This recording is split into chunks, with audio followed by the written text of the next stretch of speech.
Grazie a Francesco Vianello di Prima il Veneto. Grazie Vianello. Grazie direttore a lei per il gentile invito e buonasera a tutti.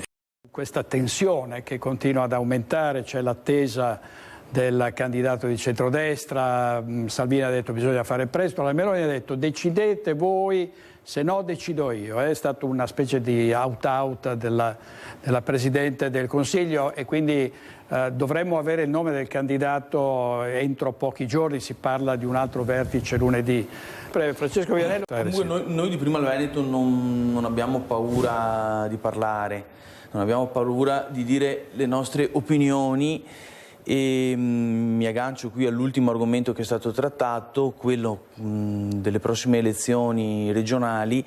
Io auspico che i movimenti venetisti come quello dell'amico Gian Antonio D'Arè e del suo collega di partito che è collegato da casa, Franco Roccon, sì, non vadano a mischiarsi con i partiti di sistema italiani, non vadano a contagiarsi e a sporcarsi con i partiti del centrodestra e del centrosinistra.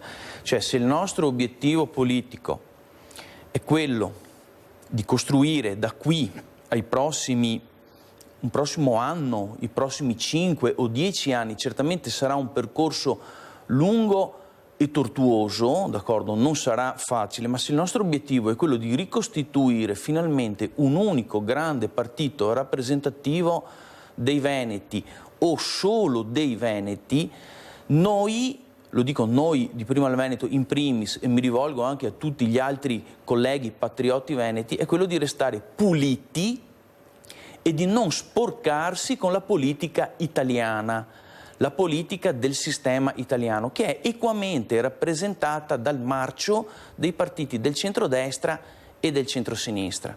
Cioè, io adesso ho sentito delle cose abominevoli provenire tanto dal centrosinistra quanto dal centrodestra e noi non possiamo altro che mantenere le distanze da questo solito teatrino della politica italiana che riguarda poi anche la vicenda che ha visto coinvolto Salvini, no? E quindi, come si dice, la procura che ha respinto, giusto, che ha impugnato la soluzione. Qui da 70 anni assistiamo sempre alla battaglia di questi tre poteri fondamentali della Repubblica, che sono quello giudiziario, quello esecutivo e quello legislativo.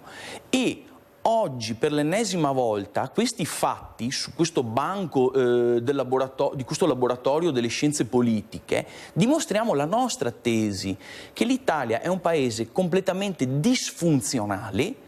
Questo sistema di governo, di gestione centralizzato è asfissiante, è soffocante e fa arenare sistematicamente nelle sabbie mobili qualsiasi tentativo di riforma che possa provenire ora dal centrodestra, ora dal centro-sinistra, e ha l'obiettivo solo di sprecare oceani di denaro pubblico che non andranno mai e poi mai a finire nelle tasche dei bisognosi, cioè dei lavoratori, delle persone che fanno fatica ad arrivare a fine mese. E con questo mi allaccio alla scandalosa manovra di aumento delle spese militari fino al livello del 5% del PIL che è stata fatta dal governo delle sorelle romane o dei fratelli dell'Italia del Sud, d'accordo, con il beneplacito della comunità europea. Quindi assistiamo ancora una volta al fallimento totale delle politiche comunitarie europee che stanno al servizio, quindi schiavi. Allora, i veneti sono schiavi di Roma, Roma è schiava di Bruxelles e Bruxelles è schiava di Washington. Quindi siamo tutti quanti schiavi di qualcuno che rende ingovernabile e irriformabile questo paese, d'accordo? E assistiamo sistematicamente a queste vicende vergognose perché in questo caso, sapete, noi siamo sempre stati molto critici nei confronti di tutti e in primis del partito di ciò che rimane della Lega, no? Però in questo caso Salvini siamo d'accordo, ora noi facciamo un'analisi, cerchiamo di essere il più possibile oggettivi, aveva tentato di difendere l'Italia da questa invasione indiscriminata, no, di clandestini. Io mi chiedo con che faccia i signori della sinistra, che sono coinvolti in questo che io oserei definire complotto islamico bolscevico, questo complotto che vuole mettere in atto un programma di sistematica sostituzione etnica italiana. La sinistra non si preoccupa minimamente delle decine di migliaia di cervelli italiani, di ragazzi laureati che sono costretti a scappare all'estero perché non ci sono le condizioni socio-economiche per vivere dignitosamente nel nostro paese. Non si preoccupano degli operai e di tutte le famiglie di disabili, di anziani, di pensionati che fanno fatica ad arrivare a fine mese. Il loro unico obiettivo è quello di portare in Italia altri 10 milioni di nordafricani clandestini, perché altrimenti verrebbero comunque. Cioè, veramente quello che ho sentito prima, metaforicamente, politicamente, sono delle eiaculazioni politiche, quelle che ho sentito.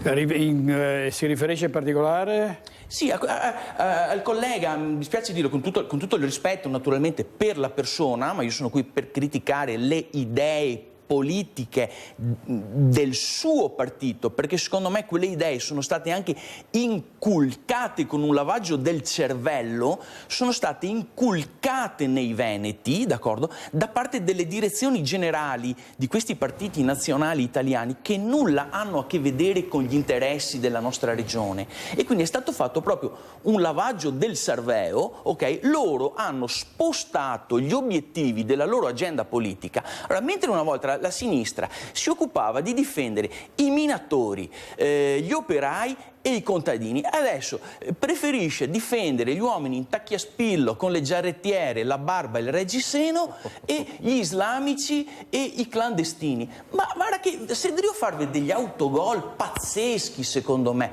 Io vi consiglio, continuate pure a farlo, perché tanto verrà tutto a nostro vantaggio. Cioè, vi state veramente, e a me dispiace, guarda che a me dispiace che la sinistra abbia compiuto questi errori e non se ne renda conto. Per cui il mio appello che lancio a voi colleghi, no, che siete lì a casa, che secondo me siete persone intelligenti e amate il Veneto, cercate di convincere i vostri direttori generali di partito che Isidrio piantarsi e forchette sua panza.